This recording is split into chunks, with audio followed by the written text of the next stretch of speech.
In spite of everything, I still believe that people are really good at heart. I simply can't build up my hopes on a foundation consisting of confusion, misery and death. Laziness may appear attractive, but work gives satisfaction.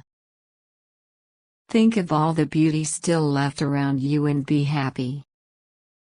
Whoever is happy will make others happy too.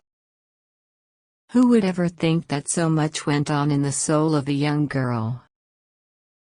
How wonderful it is that nobody need wait a single moment before starting to improve the world. I'm afraid that people who know me as I usually am will discover I have another side, a better and finer side. I'm afraid they'll mock me, think I'm ridiculous and sentimental and not take me seriously. I'm used to not being taken seriously, but oh no. Parents can only give good advice or put them on the right paths, but the final forming of a person's. I see the world being slowly transformed into a wilderness. I hear the approaching thunder that, one day, will destroy us too. I feel the suffering of millions. And yet, when I look up at the sky, I somehow feel that everything will change for the best. Whoever doesn't know it must learn and find by experience that a quiet conscience makes one strong. No one has ever become poor by giving. I have often been downcast but never in despair. I regard our hiding as a dangerous adventure, romantic and interesting at the same time. In my diary, I treat all the privations as amusing. The best remedy for those who are afraid, lonely or unhappy is to go outside, somewhere where they can be quiet, alone with the heavens, nature and God. Because only then does one feel that all is as it should be. And finally I twist my heart round again, so that the bad is on the outside and the good is on the inside, and keep on trying to find a way of becoming what I would so like to be, and could be, if there weren't any other people living in the world. We all live with the objective of being happy. Our lives are all different and yet the same.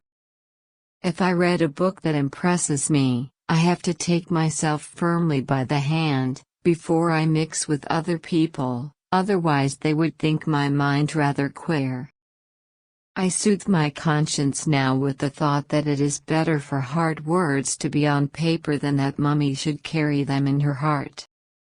I simply can't build my hopes on a foundation of confusion, misery and death.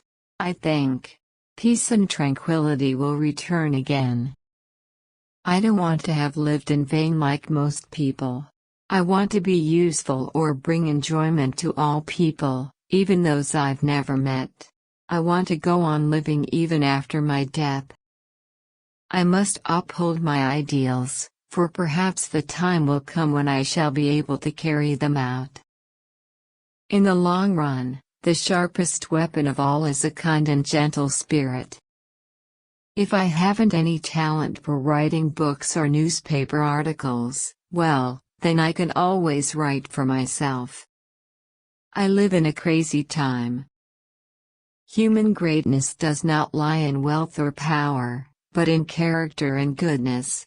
People are just people, and all people have faults and shortcomings, but all of us are born with a basic goodness. Everyone has inside of him a piece of good news. The good news is that you don't know how great you can be, how much you can love, what you can accomplish, and what your potential is. I don't think of all the misery but of the beauty that still remains. Although I'm only 14, I know quite well what I want. I know who is right and who is wrong. I have my opinions, my own ideas and principles, and although it may sound pretty mad from an adolescent, I feel more of a person than a child. I feel cute.